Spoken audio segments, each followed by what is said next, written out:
ये कहानी खंडवा मध्य प्रदेश इंडिया में साल 1986 की एक सच्ची कहानी है। ये एक मासूम बच्चे की कहानी है जो 5 साल की उम्र में ही अपनी फैमिली से बिछड़ जाता है। कैसे फिर वो बच्चा इंडिया के अनाथ आश्रम से ऑस्ट्रेलिया पहुंच जाता है। कहानी की शुरुआत में हमें सरू नाम का बच्चा दिखाया जाता है जो अपने बड़े भाई गुड्डू के साथ ट्रेन में से कोयला चोरी कर रहा होता है। दोनों भाई ये करना नहीं चाहते, पर ये लोग बहुत गरीब हैं। इनके बाप ने किसी दूसरी लेडी से शादी कर ली है और इनकी मॉम को छोड़ दिया है। अब इनके घर की सारी जिम्मेदारी इनकी मॉम फातिमा मुंशी पर आ गई है। फातिमा अपने बच्चों का पेट पालने के लिए मजदूरी करती है। सरू और गुड्डू ट्रेन से बहुत सारा कोयला चोरी करते हैं, लेकिन इसी बीच एक पुलिस ऑफिसर उनको देख लेता है। ऑफिसर दोनों को पकड़ने के लिए उनका पीछा करता है, लेकिन दोनों भाई ठोकरें खाकर मजबूत हो चुके हैं, इसीलिए किसी तरह ऑफिसर से बचकर भाग जाते हैं। आज इन दोनों ने बहुत सारा कोयला चुराया है, जिसे बेचने के लिए दोनों भाई पास की ही एक दुकान पर जाते हैं। वहाँ सारू को जलेबियां बनती हुई दिखाई देती हैं। सरू गुड्डू से कहता है कि मुझे वो जलेबी चाहिए। गुड्डू के पास इतने पैसे नहीं कि वो सारू की जलेबी लेकर दे सके, इसीलिए वो सारू को जवाब देता है कि देखना, एक दिन मैं तुम्हें बहुत सारी जलेबी लेकर दूंगा।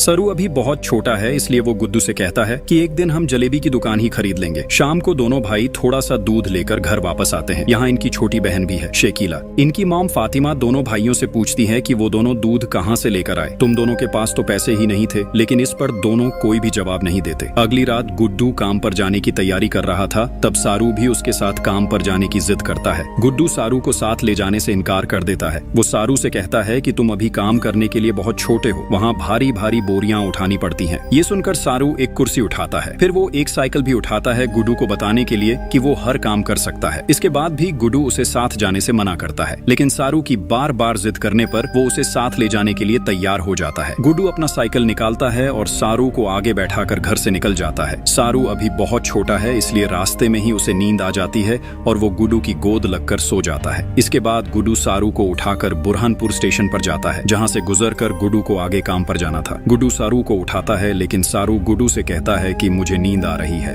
मुझे सोने दो। गुड्डू को काम से देर हो रही थी, इसलिए वो रेलवे स्टेशन पर ही सरू को एक बेंच पर लिटाकर कहता है कि तुम यहीं रहना, कल सुबह मैं काम से वापसी पर तुम्हें यहाँ से ले लूंगा। जाते हुए सरू गुड्डू को बताता है कि वापस आते हुए तुम मेरे लिए जलेबी जरूर लेकर आना। गुड्डू हाँ में जवाब देकर वहाँ से निकल जाता है। धीरे धीरे स्टेशन से लोग खत्म हो जाते हैं। आधी रात को सरू की आंख खुली, तब सारा स्टेशन बिल्कुल वीरान हो चुका था। स्टेशन पर सिर्फ सरू छोटा सा बच्चा ही था और कोई भी नहीं। सरू आसपास गुड्डू को तलाश करता है, उसे ऊंची ऊंची आवाज लगाता है, लेकिन वहाँ कोई भी नहीं था। काफी देर बाद सारू स्टेशन पर खड़ी ट्रेन में जाकर बैठ जाता है। नींद से उसकी हालत खराब थी, इसलिए वो ट्रेन में ही सो जाता है। अगली सुबह जब सारू की आंख खुली, तब तक ट्रेन बुरहानपुर स्टेशन से बहुत ज्यादा दूर आ चुकी थी। ट्रेन लगातार चलती जा रही थी। सारू के पांव तले जमीन निकल जाती है। वो बहुत ज्यादा घबरा जाता है। सारू गुड्डू को ऊंची ऊंची आवाज लगाता है, लेकिन अब आवाज लगाने का कोई फायदा नहीं था। ट्रेन का कैबिन भी बिल्कुल खाली था। वहाँ सारू की मदद के लिए कोई भी नहीं था। सारू ट्रेन से छलांग लगाने का फैसला करता है, लेकिन उसकी बुरी किस्मत ये थी कि ट्रेन के सभी दरवाजे भी लॉक थे, इसलिए ट्रेन कई जगह रुकती है, लेकिन सारू ट्रेन से बाहर नहीं आ पाता। एक दिन ऐसे ही गुजर जाता है। सरू मासूम से बच्चे ने कल रात से कुछ भी नहीं खाया। भूख सरू को सताने लग गई थी, लेकिन अगले दिन अच्छी बात ये हुई कि ट्रेन हावड़ा रेलवे स्टेशन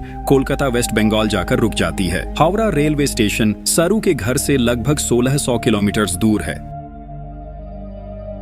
सरू ट्रेन से बाहर आता है। वहाँ सरू किसी को भी नहीं जानता। डरते डरते वो टिकट काउंटर पर जाता है, लेकिन वहाँ सभी लोग बंगाली में बात कर रहे थे। सरू हिंदी बोलता है, इसलिए किसी को भी उसकी समझ नहीं आती, इसलिए वो लोग सरू को बेगर समझकर वहाँ से भगा देते हैं। सरू अब बहुत ज्यादा परेशान हो चुका था। उसकी बिल्कुल भी समझ नहीं आ रही थी कि उसे क्या करना चाहिए। वहाँ उसे कुछ लोग दिखाई देते हैं जो बेघर थे, यानी जिनके पास अपना घर नहीं होता। वहाँ कुछ बच्चे भी थे। सारू उन सभी के साथ जाकर बैठ जाता है। उसे अपनी मॉम और गुड्डू की बहुत ज्यादा याद आ रही थी। इसी बीच वहाँ कुछ बच्चे उठाने वाले लोग आ जाते हैं। वो लोग स्टेशन पर मौजूद सभी बच्चों को अगवा रहे थे। अच्छी बात ये थी कि सारू को पहले ही उनका पता चल चुका था, इसलिए वो वहाँ से भागने में कामयाब हो जाता है। किसी तरह ये रात गुजर जाती है। सुबह होते ही सारू ट्रेन ट्रैक पर चलने लगता है, क्योंकि उसे कुछ भी करके अपने घर वापस जाना है। वो किसी की मदद भी नहीं ले सकता, क्योंकि वहाँ कोई उसकी बात समझता ही नहीं। सरू अपनी फैमिली को याद करता करता आगे जा रहा था। तभी पीछे से एक लोकल बंगाली लेडी आती है, जो सारू से उसका नाम पूछती है। सरू उसे अपना नाम बताता है। फिर लेडी पूछती है कि तुम कौन सी जगह के रहने वाले हो। सारू बताता है कि मैं गणेश तलाई से हूँ और खो गया हूँ, गलती से ट्रेन में बैठकर यहाँ आ गया हूँ। गणेश तलाई यहाँ से 1600 किलोमीटर दूर है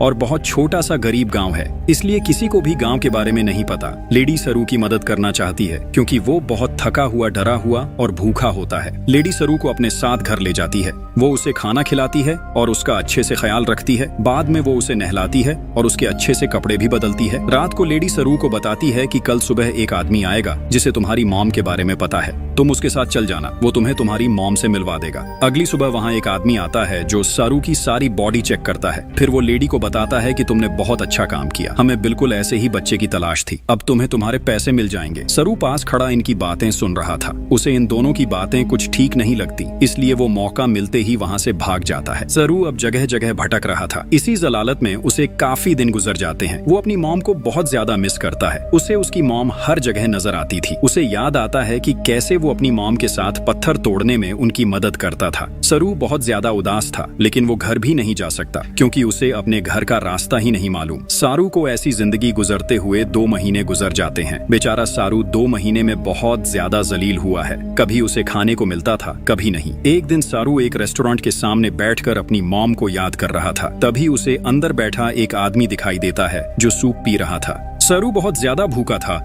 इसलिए वो उस आदमी की नकल उतारने लगता है। जैसे वो आदमी खा रहा था, सरू भी वैसे ही कर रहा था। आदमी बाहर आकर सरू को कुछ खाना देता है। वो सरू से बात करने की कोशिश करता है। तभी उसे पता चलता है कि सरू हिंदी में बात कर रहा है। इसका मतलब ये है कि वो यहाँ का नहीं है। आदमी सारू को खाना खिलाकर पुलिस स्टेशन ले जाता है। वहाँ वो ऑफिसर को बताता है कि इस बच्चे का नाम सारू है और ये हिंदी में बात कर रहा है। ऑफिसर लोग सारू से उसके गाँव का नाम पूछते हैं। तब सारू बताता है कि मैं गणेश तलाई से हूँ, लेकिन गणेश तलाई यहाँ से इतना दूर है कि यहाँ किसी को भी इस गांव के बारे में नहीं पता। आदमी सरू से उसकी मॉम का नाम पूछता है। तब सरू बताता है कि मेरी मॉम का नाम अमी है। सरू इतना छोटा है कि उसे अपनी मॉम का नाम भी सही से नहीं आता। पुलिस सरू के पेरेंट्स और उसके गांव का पता लगाने की बहुत कोशिश करती है, लेकिन गणेश तलाई इतना छोटा सा गांव है कि उसकी बातें कोई जानकारी नहीं देती। ऐसे ही कई महीने गुजर जाते हैं। पुलिस सरू को एक अनाथ आश्रम में भेज देती है। अनाथ आश्रम में भी सरू को रहते हुए 2 महीने गुजर जाते हैं। एक दिन वहाँ मिसेस सूड नाम की लेडी आती है। मिसेस सूड सरू को बताती हैं कि पिछले 3 महीनों से हम तुम्हारे गांव को ढूंढने की कोशिश कर रहे हैं, तुम्हारी मॉम को ढूंढने की कोशिश कर रहे हैं। हमने तुम्हारी पिक्चर को न्यूज़पेपर में भी दिया है, जिसे डेली 15 लाख लोग पढ़ते हैं, लेकिन कहीं से कोई पता नहीं चल पा रहा। सारू कहता है कि मेरा गाँव यहाँ से बहुत दूर है, मैं अपनी एमी के पास जाना चाहता हूँ,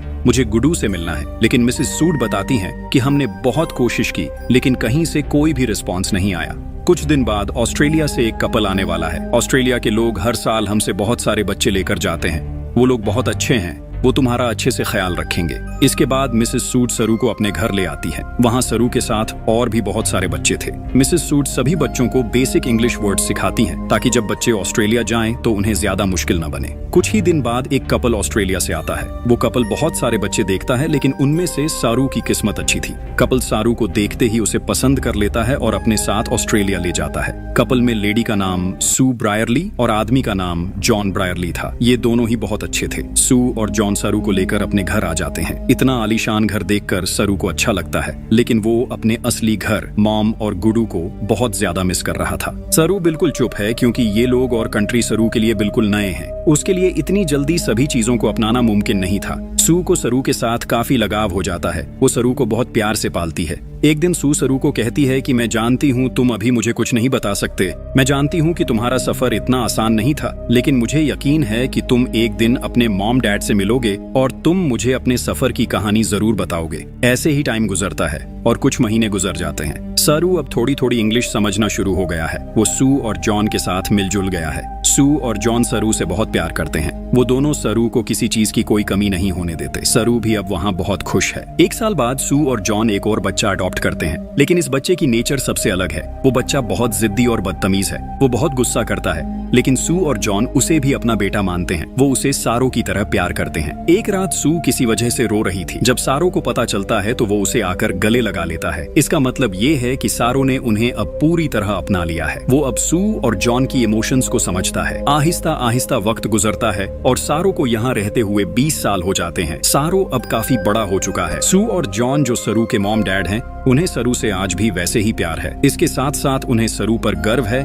कि सरू हॉस्पिटैलिटी मैनेजमेंट की एजुकेशन के लिए ऑस्ट्रेलिया के फेमस सिटी मेलबर्न जा रहा है। सरू का गोल अपना करियर सेट करना और प्रोफेशनल स्किल्स सीखना है। वो जिंदगी में एक कामयाब इंसान बनना चाहता है। जाते हुए सरू अपने दूसरे भाई से भी मिलता है, जिसे सू और जॉन ने सरू के बाद अडॉप्ट किया था। यहाँ हमें पता चलता है कि उसके भाई का बिहेवियर आज भी वैसा ही है। वो सरू से बहुत जेलसी फील करता है। अगले दिन सरू मेलबर्न चला जाता है। वहाँ उनकी पहली क्लास में सभी बच्चों से उनका इंट्रोडक्शन लिया जाता है। सरू बताता है कि मैं इंडिया कोलकाता से हूँ और मैं अपना होटल ओपन करना चाहता हूँ। अगले दिन सभी स्टूडेंट्स एक पार्टी रखते हैं जहाँ सभी काफी एंजॉय कर रहे थे। वहाँ सारू के साथ और भी बहुत सारे इंडियन स्टूडेंट्स थे, इसलिए वहाँ इंडियन फूड भी था, जिनमें से जलेबी भी थी। सारू जैसे ही जलेबी देखता है, उसे बचपन का वो टाइम याद आता है जब उसने गुडू से जलेबी मांगी थी। उसे आज भी सब कुछ याद है। वो आज भी अपनी फैमिली को भूल नहीं पाया। सरू जलेबी देखकर इमोशनल हो जाता है, इसलिए उसकी आंखों से आंसू आने लगते हैं। तब सरू दोस्तों को बताता है कि मैं कोलकाता से नहीं हूँ, मैं कोलकाता से बहुत दूर गणेश तलाई गांव से हूँ। मैं बचपन में खो गया था, गलती से एक ट्रेन में बैठ गया था जहाँ मैं सो गया, और जब मेरी आंख खुली तब मैं अपने गाँव से बहुत दूर आ चुका था। वहाँ एक लड़का सरू से पूछता है कि तुम कितने दिन तक ट्रेन में रहे? तब सरू जवाब देता है कि लगभग 2 से 3 दिन। ये सभी इंग्लिश में बात कर रहे थे क्योंकि सरू को अब हिंदी नहीं आती। इतने साल इंग्लिश बोल बोल कर वो हिंदी बोलना भूल चुका था, उसे बस इंग्लिश ही आती है। लड़का सरू को आइडिया देता है कि अगर हम कोलकाता के आसपास का रेडियस देखें तो 2-3 दिन में ट्रेन की स्पीड का अंदाजा लगाकर हम तुम्हारे गांव के आसपास पहुंच सकते हैं। वहां लूसी नाम की लड़की सरू को बताती है कि ये सारा काम हम गूगल मैप देखकर कर सकते हैं, लेकिन सारू अब इस बारे ज्यादा बात नहीं करना चाहता। अब उसकी जिंदगी यही है जिसे वो एक्सेप्ट कर चुका है। पार्टी खत्म होने के बाद सारू और लूसी वहां से निकल आते हैं। असल में लूसी और सारू काफी अच्छे फ्रेंड्स हैं और लूसी सारू को पसंद भी करती है। अगली सुबह जब सारू की आंख खुली तब उसे अपनी असली फैमिली की बहुत ज्यादा याद आने लगती है। सारू सोचता है कि उसके गायब होने के बाद उसकी मॉम, गुडू और उसकी बहन सरू के लिए कितने परेशान हुए होंगे। सारू का दिल घबराने लगता है, वो बहुत उदास हो जाता है। सारू सोचता है कि उसे गूगल मैप की मदद से एक बार अपने गाँव को ढूंढना चाहिए। वो अपना पीसी ऑन करता है और कोलकाता से निकलने वाली हर ट्रेन की स्पीड नोट करने लगता है। वो काफी देर गणेश तले गाँव ढूंढने की कोशिश करता है, लेकिन कहीं से उसे कोई उम्मीद नजर नहीं आ रही थी। उसकी सारी कोशिश नाकाम हो रही थी। ऐसे ही सरू को 3 साल और गुजर जाते हैं, लेकिन आज तक सरू को गणेश तलाई गांव के बारे में कुछ भी पता नहीं चल सका। उसके दिल में अपनी फैमिली के लिए इमोशंस और भी ज्यादा हो जाते हैं। सरू को गुडू के इल्यूजन्स भी आते हैं जो उसे कहते हैं कि उसे घर वापस जाना चाहिए। अपनी फैमिली के लिए वो इतना परेशान हो जाता है कि धीरे धीरे वो लूसी से भी अलग हो जाता है। सरू लूसी को कहता है कि तुम मुझसे अच्छा इंसान डिजर्व करती हो। सारू के बार बार कहने पर लूसी सारू से अलग हो जाती है। सारू मेंटली बहुत ज्यादा डिस्टर्ब हो चुका था। उसके दिमाग में हमेशा अपनी फैमिली ही घूमती रहती थी। एक दिन सारू और लूसी एक मॉल में मिलते हैं। तब सारू लूसी को बताता है कि मैं बिल्कुल अकेला हो चुका हूँ, मैं तुम्हें बहुत मिस करता हूँ। लूसी बताती है कि वो भी सारू को बहुत मिस करती है, इसलिए दोनों फिर से एक हो जाते हैं। एक दिन सारू फैसला करता है कि उसे अपनी मॉम डैड के पास वापस जाना चाहिए। जब वो सू से मिलता है तब सू सारू को देखकर इमोशनल हो जाती है। वो सारू को देखकर रोने लगती है। यहाँ हमें इस बात का पता चलता है कि सरू को हमेशा यही लगता था कि सू कभी माँ नहीं बन सकती, इसलिए उसने सरू को अडॉप्ट किया था। लेकिन सरू की यह सोच गलत थी। सू सरू को बताती है कि मैं माँ बन सकती थी, लेकिन मैंने और जॉन ने डिसाइड किया था कि इस दुनिया में ऐसे बहुत से बच्चे हैं जिन्हें अपने पेरेंट्स का प्यार नहीं मिला। उन बच्चों को एक फैमिली की जरूरत है। हमने तुम्हें इसलिए अडॉप्ट किया था क्योंकि तुम्हें भी एक फैमिली की जरूरत थी। मैं भले तुम्हारी असली माँ नहीं हूँ, लेकिन मैंने तुम्हें हमेशा अपना सगा बेटा ही माना है। लेकिन शायद तुम मुझसे दूर होना चाहते हो। मैं काफी बीमार हूँ, मुझे तुम्हारी जरूरत है, लेकिन तुम मुझे अपनी माँ नहीं मानते। सरू को एहसास होता है कि उसे अपनी मॉम का साथ देना चाहिए। साथ ही वो अपनी असली मॉम को भी ढूंढना चाहता है। वो अंदर से टूट चुका है, लेकिन कहीं से उसे सही रास्ता नहीं मिल रहा। सरू अब सू के साथ ही रहने लगता है। साथ साथ वो दिन रात गूगल मैप से अपना गांव तलाश करता है। ऐसे ही कई महीने गुजर जाते हैं, लेकिन सरू हर रोज गूगल मैप पर गणेश तले गांव की सर्च करता रहता है। एक दिन सरू को एक छोटी सी उम्मीद नजर आती है। उसे गणेश तले गांव तो नहीं मिलता, लेकिन उसे वो जगह मिल जाती है जहां उसकी मॉम फातिमा पाथर तोड़ती थी। इसके बाद सारू धीरे धीरे पूरा एरिया देखता है और आखिरकार काफी कोशिश के बाद उसे अपना गांव गणेश तलाई मिल ही जाता है। वो गांव जहां सरू ने जिंदगी के पहले 5 साल बिताए थे। सरू को पता चलता है कि उसका गांव गणेश तलाई खंडवा डिस्ट्रिक्ट मध्य प्रदेश इंडिया में है। सरू इस बात से बहुत खुश होता है। वो सू और लूसी को भी बताता है कि उसे अपना गांव गणेश तलाई मिल गया है। ये सुनकर दोनों बहुत खुश होती हैं। सू भी चाहती है कि सरू अपने आबाई गांव वापस जाए